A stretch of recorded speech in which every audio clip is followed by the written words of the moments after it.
Vamos dar início então agora à nossa terceira aula, do nosso curso Alicerces da Fé Cristã. Hoje vamos falar sobre a origem do homem, a origem da humanidade. Nós vimos até aqui sobre a criação do mundo, vimos que Deus fez o homem no sexto dia, mas agora nós vamos estar dando um pouco mais alguns detalhes sobre a criação do homem. A primeira coisa que nós temos para ver está lá em Gênesis capítulo 1, versos 26 e 27. Mas antes vamos apenas algum comentário sobre o nome, Adão. Nós vamos ver que o primeiro homem foi Adão, e Adão significa exatamente isso, homem. Nos dois sentidos, tanto como no português quanto no hebraico, a palavra homem se refere tanto ao homem, diferente da mulher, ou quanto à humanidade no geral. Então, quando Deus fala homem, ele pode estar se referindo à humanidade toda, ou então só ao homem e não à mulher. Nesse texto aqui nós vamos ver bem essa diferença, que o texto vai usar a palavra homem nos dois sentidos. O que diz o texto? Também disse Deus: façamos o homem a nossa imagem, conforme a nossa semelhança. Tenha ele domínio sobre os peixes do mar, sobre as aves dos céus e sobre os animais domésticos, sobre toda a terra e sobre todos os répteis que rastejam pela terra. Criou Deus, pois, o homem à sua imagem, a imagem de Deus o criou, homem e mulher os criou. Nós já vimos alguma coisa nesse texto, sobre a questão da Trindade, mas agora nós vamos ficar mais nessa questão agora do homem. Então, a primeira coisa é destacando aí essa questão de imagem e semelhança. Nós fomos feitos à imagem e semelhança de Deus. Agora, o que significa exatamente isso?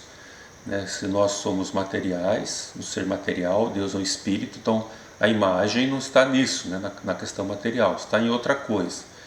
O que é? São várias coisas, mas nós podemos simplificar ou começar dizendo que ela se manifesta em algumas características nossas. Por exemplo, na razão, na vontade e na emoção. Nós somos seres criados por Deus, que assim como Deus, temos razão, temos vontade e temos emoção. Então, isso nos torna semelhante a Deus, diferente dos animais, que eles não pensam, eles não têm uma vontade baseada nesse pensamento que eles tiveram. E eles também não têm emoção, felicidade, tristeza, eles têm dor, mas não uma emoção no sentido, eu estou feliz, eu estou triste. Nesse sentido, os animais não têm isso, nós temos então razão, vontade e emoção. E isso, o texto diz que por causa disso, essa imagem que nós temos, dessa semelhança com Deus, Deus estende a nós o domínio sobre a criação e nos dá habilidades criativas, ou melhor, ou inventivas, talvez mais apropriado. Assim, nós temos um domínio sobre aquilo que Deus fez. Nós somos capazes de modificar essa criação, de adestrar os animais, de usá-los para o nosso bem. Nós podemos modificar a criação, por exemplo, pegar uma máquina e tirar uma montanha daqui, abrir um lago, fazer outras coisas. Então Deus deu esse domínio para a gente. E isso nos torna semelhantes a Deus também. Nós temos essas habilidades, esse domínio sobre a criação, assim como Deus tem. Outra coisa, que mais à frente agora em Gênesis 2:7, diz assim: então formou ou moldou o Senhor Deus ao homem do pó da terra. Ele soprou nas narinas o fôlego da vida, e o homem passou a ser alma vivente. O que nós temos de diferente aí? Toda a criação foi feita pela palavra de Deus. O homem foi feito pelas mãos de Deus. Ele foi formado do pó da terra. Completamente diferente do resto da criação. Outra coisa, todos os seres foram criados já vivos. Deus não. Deus fez o homem, depois Ele mesmo colocou o fôlego de vida, colocou a vida em nós, diferente da criação. Outra coisa, nós temos uma alma espiritual. Isso é uma das coisas que mais nos torna semelhantes a Deus. É nessa alma que está a sede da nossa razão, da nossa vontade, da nossa emoção. O nosso ser, a essência nossa é a nossa alma. O nosso corpo é uma interface da nossa alma para este mundo material. Então, o que nós somos, o que nós pensamos, nós usamos o nosso corpo para mostrar essas coisas, para transmitir essas coisas. Então, não é no nosso cérebro que surge a nossa vontade, ou que surge as nossas emoções. Nossas emoções surgem na nossa alma. Quando a ciência diz, por exemplo, achamos o lugar do cérebro onde o amor se forma o amor. Não é isso que eles acharam. O que eles acharam é o lugar do cérebro onde ele reage ao nosso amor que está lá na nossa alma. Então, nossa alma ama, e para demonstrar essas coisas nesse mundo material, entre as pessoas, nós usamos o nosso corpo, usamos o nosso cérebro, e ele reage a isso.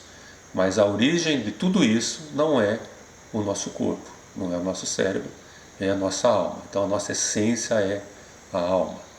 Então até aqui nós vimos que o homem foi feito à imagem e semelhança de Deus.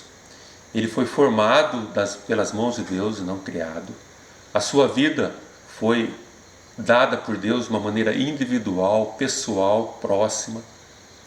E Deus nos deu também uma alma. Então nós não somos só matéria. Nós somos matéria e espírito. Nós temos essa alma espiritual. Mas tem mais coisas diferentes que mostram o quanto Deus se preocupou com o homem. Seguindo o texto aí no verso 8 e 9, nós vamos ver que Deus plantou um jardim na direção do Oriente e pôs nele o homem que havia formado. Do solo fez o Senhor Deus brotar toda sorte de árvores agradáveis à vista e boas para alimento. Ou seja, tudo o que Deus fez era bom, mas para o homem ele fez um lugar especial, único, diferente de todo o resto da criação, que Deus o chama de Jardim do Éden, ou Jardim do Prazer, de tanto maravilhoso que era esse lugar, e nós não temos a mínima noção de saber, né, como que era isso, né? Nós já achamos esse mundo belo, imaginem como era o Jardim do Éden. Então, mais uma coisa, né? Deus fez um lugar especial para nós. Agora tem mais outra coisa, que está relacionada à formação da mulher. Eva, né? Como nós vamos ver mais na frente, que é o nome de Eva, que significa exatamente vida.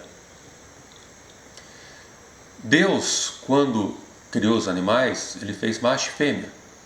Mas quando ele formou o homem, no primeiro momento, né, ele só fez o homem, não fez a mulher.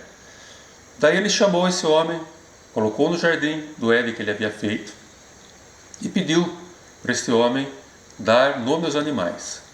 E esses animais desfilaram, vamos dizer assim, perante Adão, e Adão foi olhando, foi dando nome, e ele começou a reparar algumas coisas que ele não tinha. Por exemplo, todos os animais tinham uma companhia, tinham um semelhante a ele, mas não aparecia, né, nada semelhante a Adão.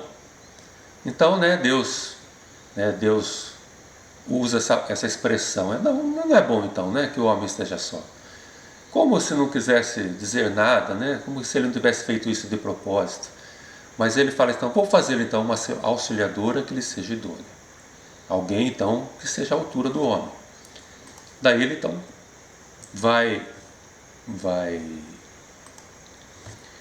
fazer a mulher. Para isso ele vai tirar uma costela do homem. A Bíblia diz que ele vai fazer o homem dormir bem profundo e vai tirar uma costela, e dessa costela, semelhantemente como ele fez o homem do barro, agora ele vai pegar a mulher da costela do homem e vai moldar essa mulher também.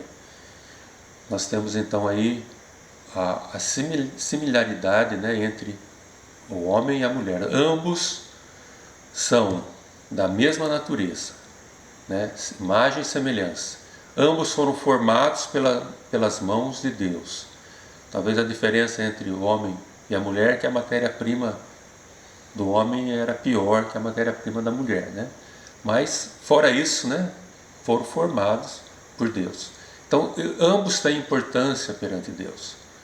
Igual. São imagem e semelhança de Deus, formados com o mesmo cuidado por Deus, têm a mesma importância perante Deus. E Deus, com isso tudo, né, com todo esse cuidado que Ele teve para mostrar esse ser especial que era a mulher, é para dizer também que a mulher não era apenas a fêmea do homem, mas ela seria ou e era perfeitamente assim no começo, uma pessoa à mesma altura dele, com a mesma importância dele, para ajudá-lo em tudo aquilo que Deus havia determinado para ele. Então, Deus fez essa diferenciação, né, na criação, exatamente para o homem ter essa noção. Então, a mulher, ela é para cumprir o mesmo propósito de Deus que Ele tem para o homem. Então, faz parte, né, dos propósitos de Deus, a mulher está incluída nele, e Deus deixou isso bem claro ao fazer a mulher desta maneira.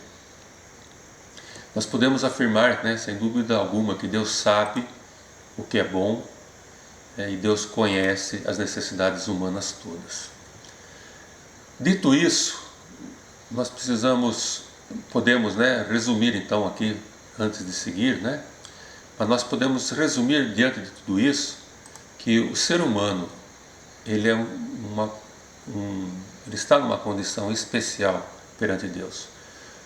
A impressão que temos é que todas as coisas foram feitas para nós podermos desfrutar delas.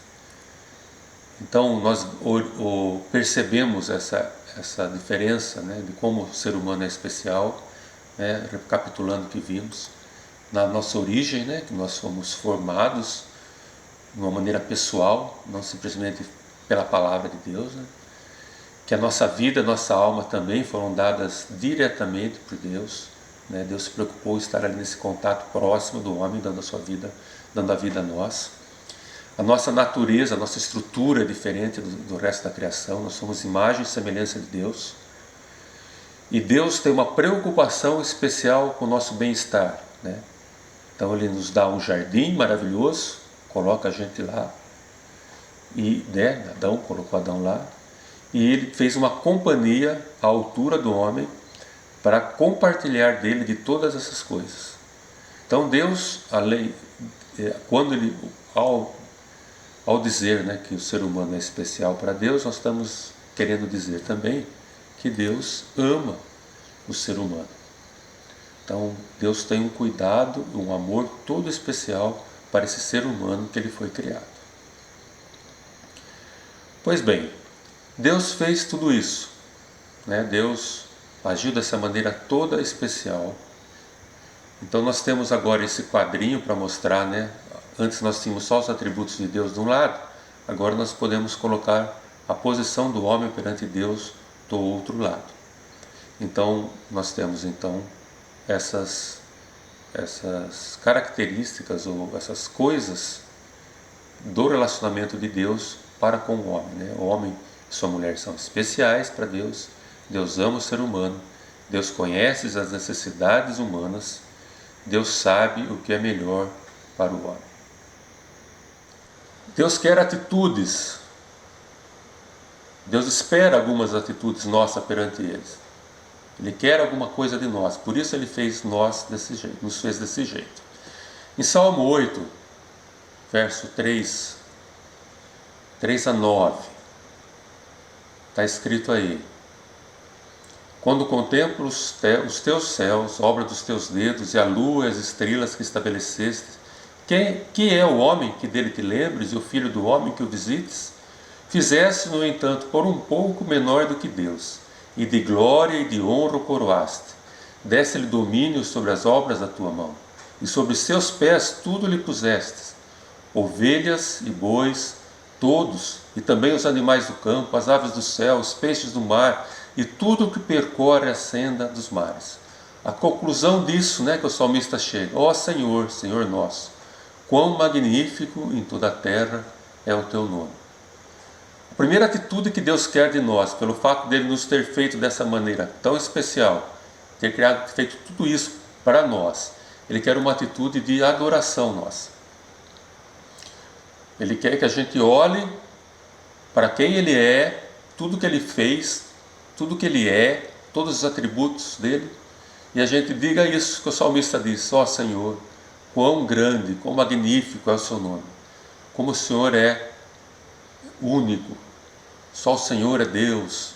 Então essa atitude de adoração é algo que Deus espera da gente, é um propósito que Deus nos fez, para a gente estar adorando a Ele.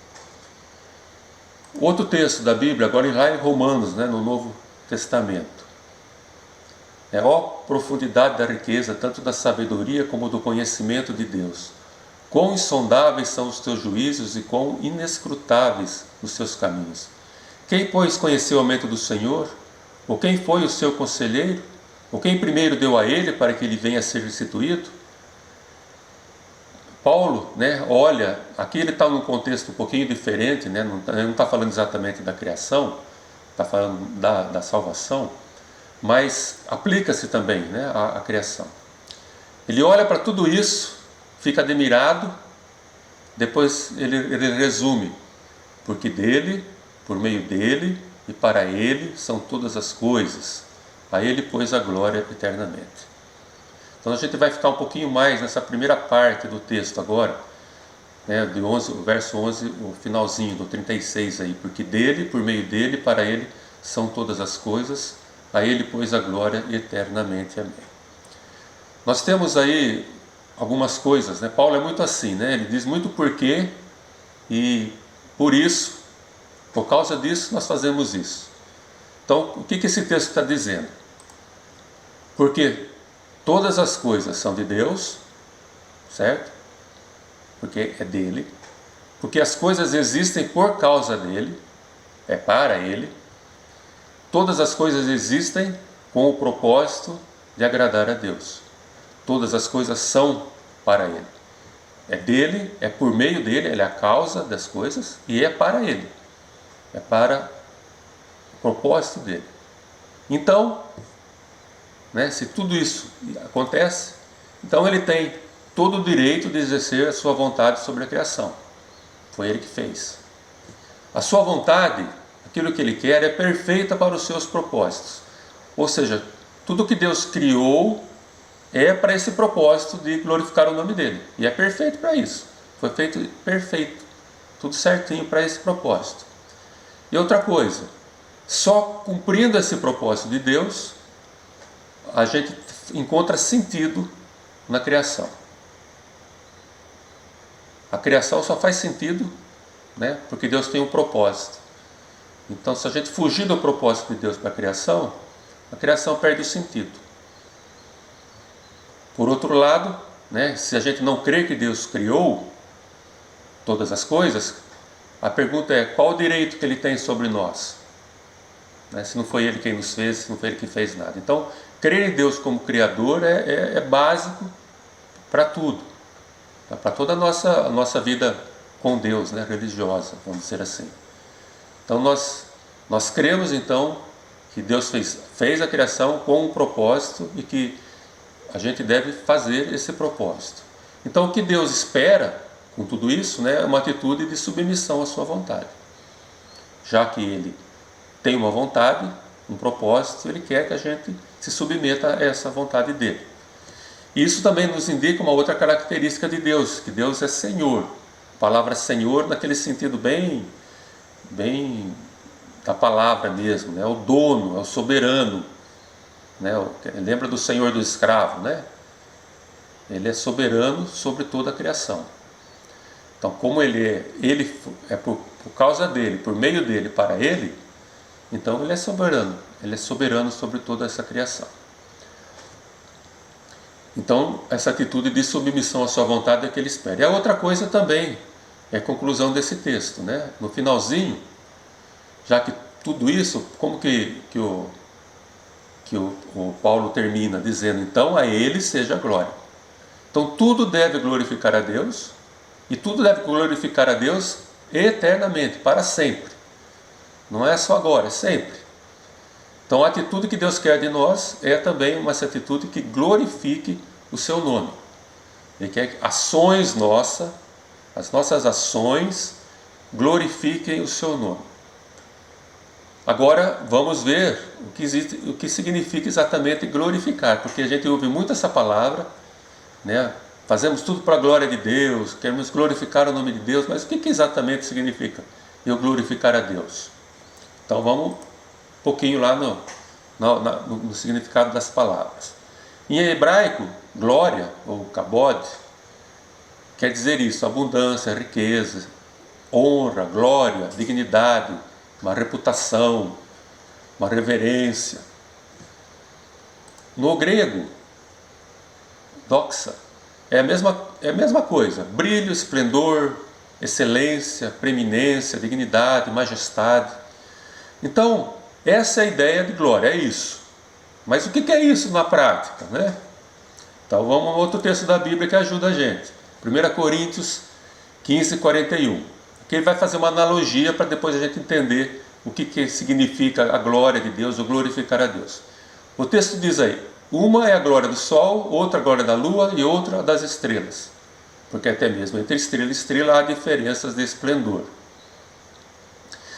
O que ele está dizendo aí? Olha, o sol brilha mais que a lua brilha mais que as estrelas têm diferente brilho entre elas. Então a glória de uma é diferente da glória de outra. A glória do sol é maior que a glória da lua. A glória da lua é maior que a glória das estrelas, quando se refere ao brilho. Agora, não é só o brilho que a gente pode definir como sendo glória. Por exemplo, se você falar esse mesmo texto, uma é a glória do sol, outra é a glória da lua. Se você pensar em tamanho, a glória do sol é maior que a glória da lua. Também, em brilho e em tamanho. Mas e as estrelas? No tamanho, a glória das estrelas é maior que a glória da lua. Certo? Então, o que é a glória? A glória de algo é aquilo que destaca uma coisa sobre a outra. Tá? Então a gente pode aplicar isso a tudo, né? Várias coisas. Por exemplo, uma formiga tem pouca glória, certo? Tem alguma glória, mas tem pouca. Um leão tem uma glória muito maior, certo? O homem também tem sua glória. Nós vimos agora aqui que ele é superior à criação. Então, cada um tem a sua glória. Quando a gente fala em glorificar a Deus, nós estamos falando em reconhecer, né, as coisas que Deus é, né, aquilo em Deus que é superior a nós, que o destaca da criação.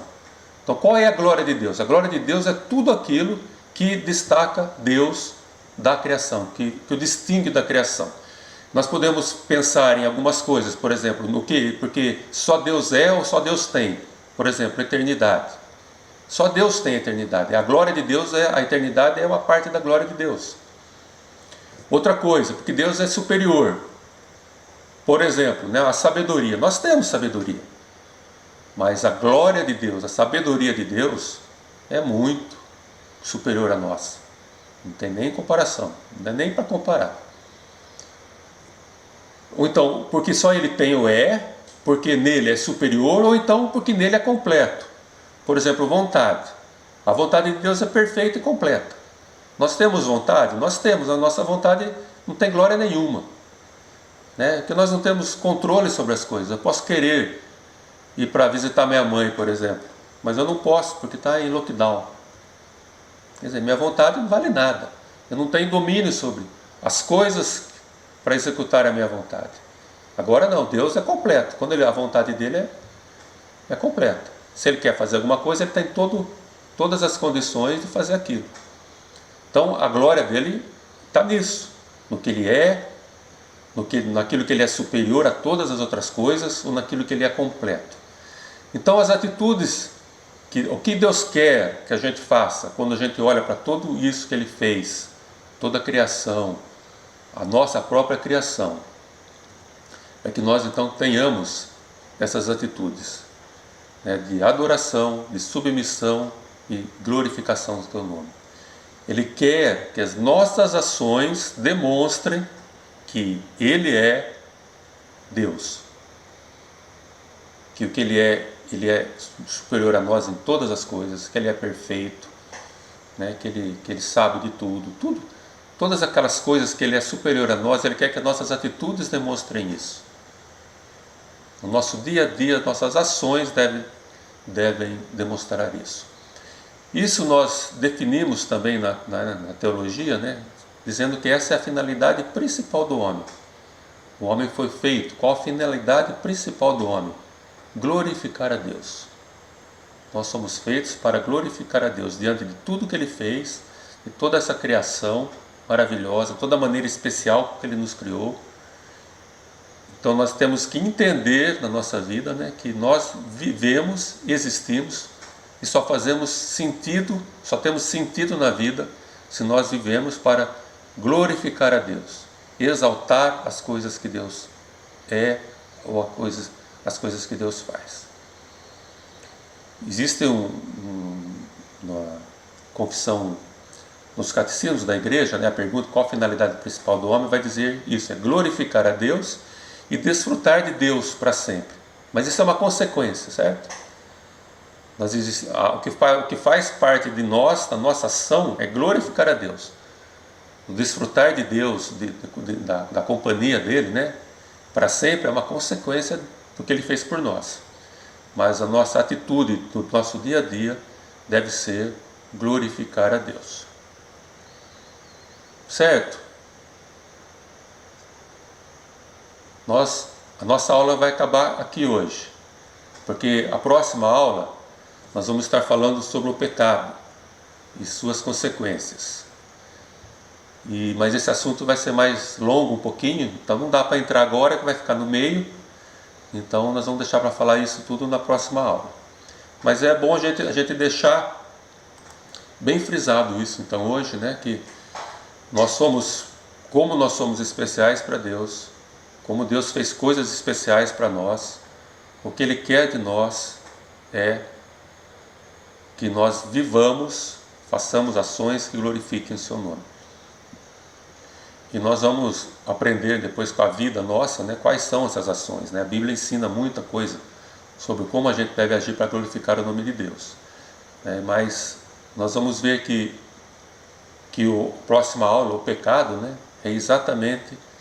vai ser quando o homem resolve fugir disso. Aí que vai entrar o pecado.